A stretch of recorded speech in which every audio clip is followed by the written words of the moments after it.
មានហេតុផលអ្វីខ្លះដែលជំរុញឲ្យចិនចូលខ្លួនជួយអន្តរាគមន៍បញ្ចប់ចំនួនកម្ពុជាថៃនៅពេលនេះចិនបានបំបីការស្ងៀមស្ងាត់របស់ខ្លួនដោយបានបញ្ជូនប្រិយសិទ្ធិពិសេសរបស់ក្រសួងការបរទេសចិនទទួលបន្ទុកកិច្ចការអាស៊ីមកកាន់ប្រទេសកម្ពុជានិងប្រទេសថៃក្នុងគោលបំណងដើម្បីភ្ជាប់ទំនាក់ទំនងនិងបញ្ចប់ចំនួនព្រំដែនរវាងកម្ពុជានិងថៃដែលបានអូសបន្លាយអស់រយៈពេល13ថ្ងៃកន្លងមកនេះក្រៅពីបញ្ជូនប្រិយសិទ្ធិពិសេសប្រមុខការទូតចិនក៏បានខលទូរស័ព្ទមកប្រមុខការទូតកម្ពុជានិងថៃ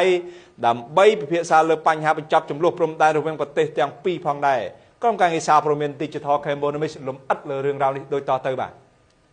លោកបណ្ឌិតមាននេះអ្នកតាមដានការអភិវឌ្ឍសង្គមបានចាត់ទុកការបន្តបាញ់ប្រហាររបស់យោធាថៃមកលើប្រទេសកម្ពុជាទាំងដែលប្រទេសចិនកំពុងជួយអន្តរាគមន៍នេះវាបានបង្ហាញយ៉ាងច្បាស់ពីចេតនាឈ្លានពានរបស់ថៃដើម្បីសម្រេចតាមគោលបំណងរបស់ខ្លួនអ្នកជំនាញរូបនេះបន្តថាទាំងកម្ពុជានិងថៃសុទ្ធតែជាមិត្តដៃថែបរបស់ចិនដូច្នេះការចូលមកជួយអន្តរាគមន៍របស់ចិនក្នុងការបញ្ចប់ចំនួនរវាងប្រទេសទាំងពីរនៅពេលនេះអាចដោយសារចំនួននេះកំពុងគំរាមកំហែងដល់ការធ្វើពាណិជ្ជកម្មនិងសេដ្ឋកិច្ចរបស់ចិនជាពិសេសប៉ះពាល់ដល់វិនិយោគិនចិនដែលកំពុងវិនិយោគនៅក្នុងប្រទេសទាំងពីរ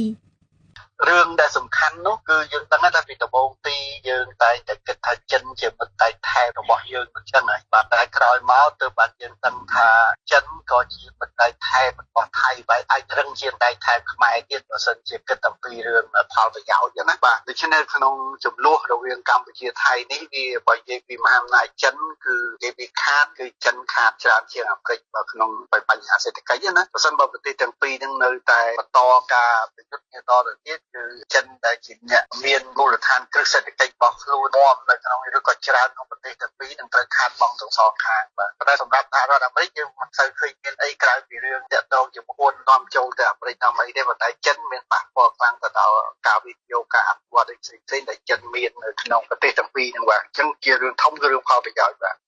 ជាមួយគ្នានេះលោកបណ្ឌិតកិនភៀអ្នកជំនាញវិទ្យាសាស្ត្រនយោបាយយកឃើញថាថៃមិនដែលមានគំនិតចង់បោះបង់ចោលសង្គ្រាមឈ្លានពានលើកម្ពុជានោះទេព្រោះដើម្បីបង្វិលចំនួនផ្ទៃក្នុងប្រទេសក៏ដូចជាស្វែងរកប្រជាប្រិយភាពមុនការបោះឆ្នោតចូលមកដល់បើទោះបីជាមានកិច្ចអន្តរាគមន៍ពីចិនយ៉ាងណាក៏ដោយសម្រាប់អ្នកជំនាញរូបនេះការដៃចិនចូលមកលូកដៃជួយអន្តរាគមន៍ក្នុងចំនួនព្រំដែនខ្មែរនិងថៃនៅពេលនេះអាចដោយសារការអូសបន្លាយនៃចំនួនព្រំដែនរវាងប្រទេសទាំងពីរកំពុងធ្វើឲ្យប៉ះពាល់ដល់ការដោះដូរពាណិជ្ជកម្មនិងវិនិយោគិនចិននៅក្នុងប្រទេសទាំងពីរនិងជាពិសេសគឺការបង្ហាញពីឥទ្ធិពលរបស់ចិននៅក្នុងតំបន់តែយ៉ាងណា